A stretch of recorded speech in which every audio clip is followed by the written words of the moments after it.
first guys, i-slice natin. Chicken thigh ito guys. So dapat ipaano natin, mag-boil muna ito guys para walang masyadong fat ang ating sabaw. So ganyan lang.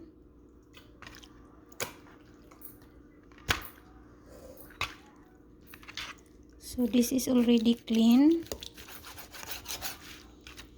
I-boil natin ito mga 30 minutes.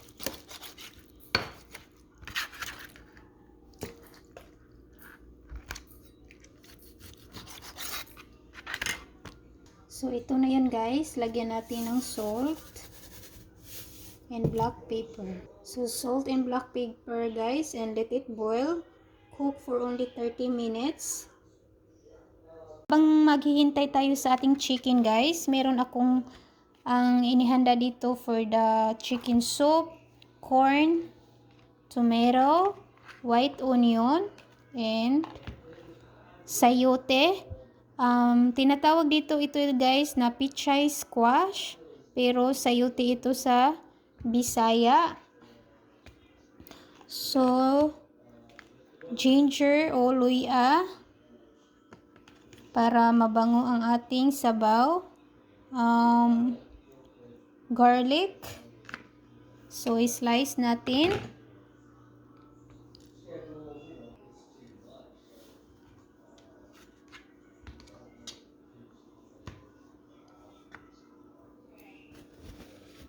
So white onion guys.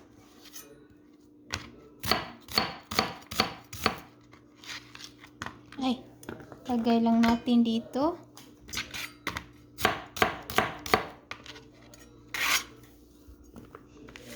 Garlic.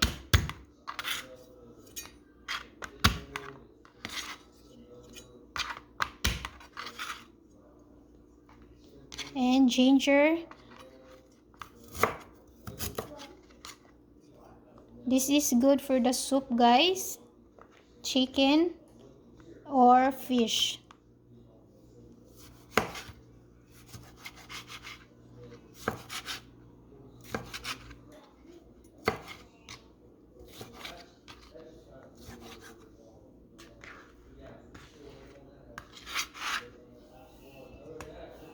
And then wash natin muna ang ating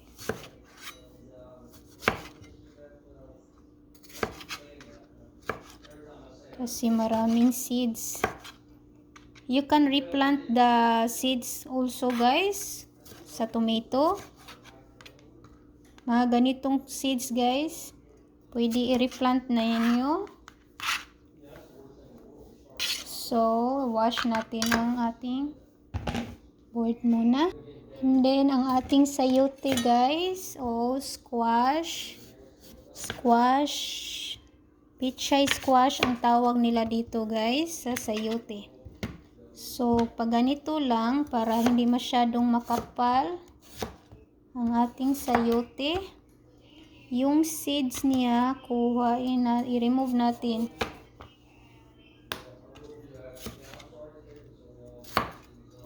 Ganyan lang, i-remove natin kasi may seeds siya sa gitna.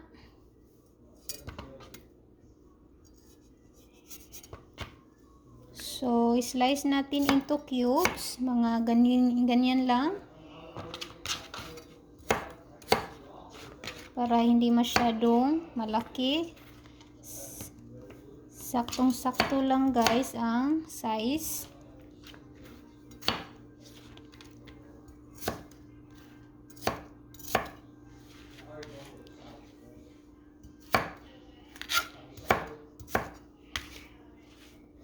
And then this is already clean guys ang ating lemongrass.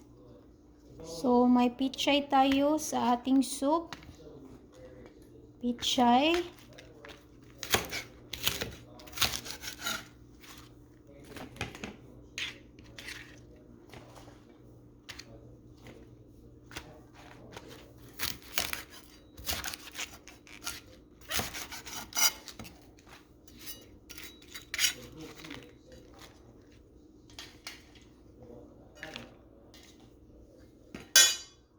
pag ganito lang ang ating sweet potato guys, leaf. So, pag ganyan, i-ano natin sa pichay, sabay. And you can replant this one guys. Ang gagawin ko is mag-ano tayo ng water. And then, mga 5 days may root na ito. So, kapag may root na guys, is ready to replant.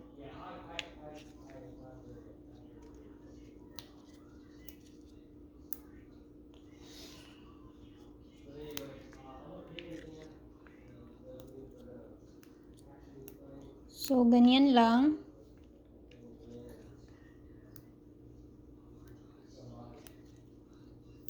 This is so important guys for the anemic people. Additional sa ating blood. This is so healthy. So, replant natin yan. So, yan. Also, the moringa guys, it's really good and healthy. So, I have more pichay.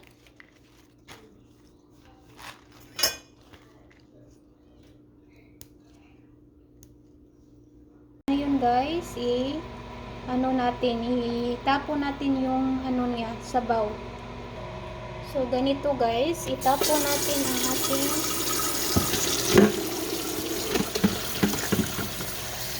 so, parang walang masyadong oil. At, ganyan lang. At, hugasan ko ang manok guys. The same process sa pork meat guys, para walang masyadong fat. So, hugasan ninyo. Ganyan.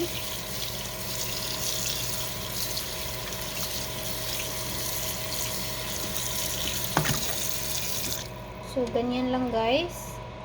So, ganito guys, kapag hot na ang ating lutuan, ilagay natin ang ating chicken. No oil guys. So, ilagay natin na ang chicken. Pagkatapos guys, i-mix-mix lang natin until may mga oil na lalabas sa ating chicken. Kasi may mataba itong chicken guys. So, mag-oil yan. And then, that's the time, ilagay natin ang ating onion at garlic. So, kapag may oil na guys, kasi may fat ang chicken. So, gagamitin ko ang fat sa chicken para mag-oil. So, ganyan ang gagawin ko na guys, kasi bawal ang oil na ngayon sa aking mga anak. At yan ang advice ng aking friends guys, na magbo-boil muna sa mga meat para iwas cholesterol. So, kapag may oil na guys, maglagay na ako ng onion at garlic. So, mga 3 minutes more and then mag-add na tayo. So now, ilagay natin ang ating white onion, garlic, at tomato.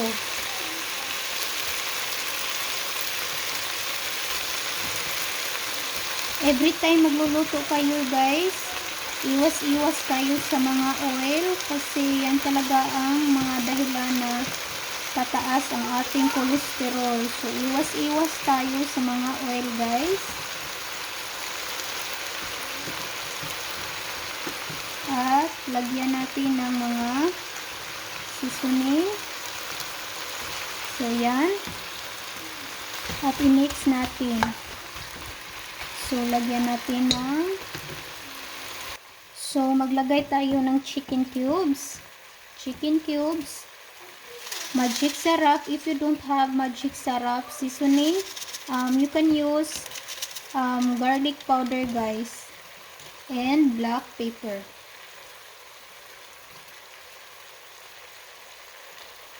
and then mixed. So mix natin.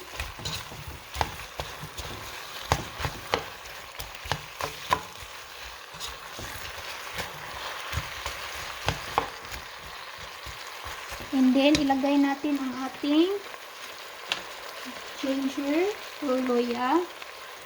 Ginger. So and cover. So lagyan natin ng, so ganito na siya guys. So lagyan natin ng water,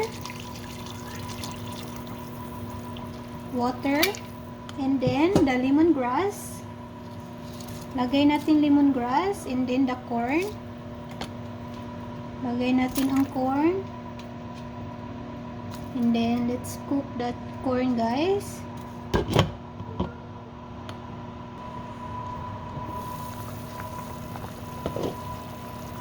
So now guys, ilagay natin ang ating sayote. So ito yun ang next guys. Lagay natin. At i-mix.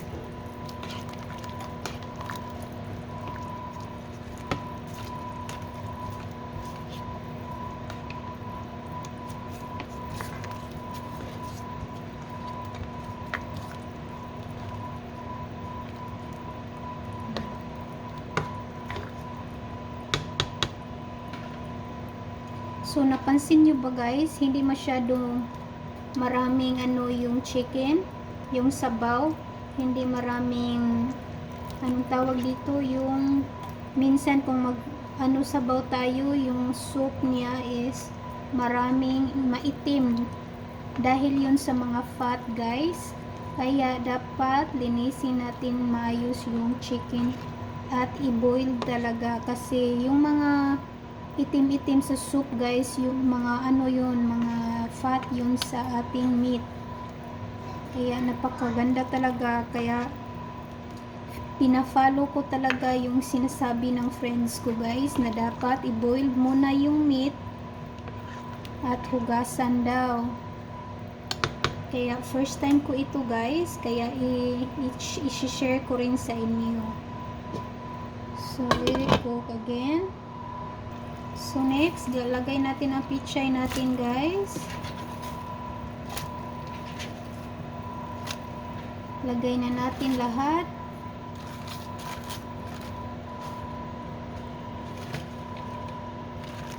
At yung sweet potato leaf, ilagay lang natin sabay-sabay.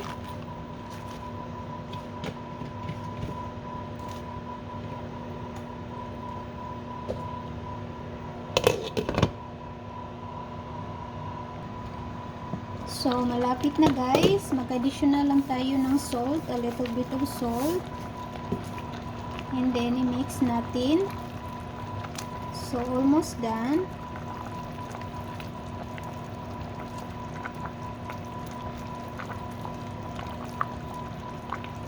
So, this is my homemade chicken thigh soup. So, that's it for today's video guys. Thank you for watching everyone. God bless you all. Bye-bye.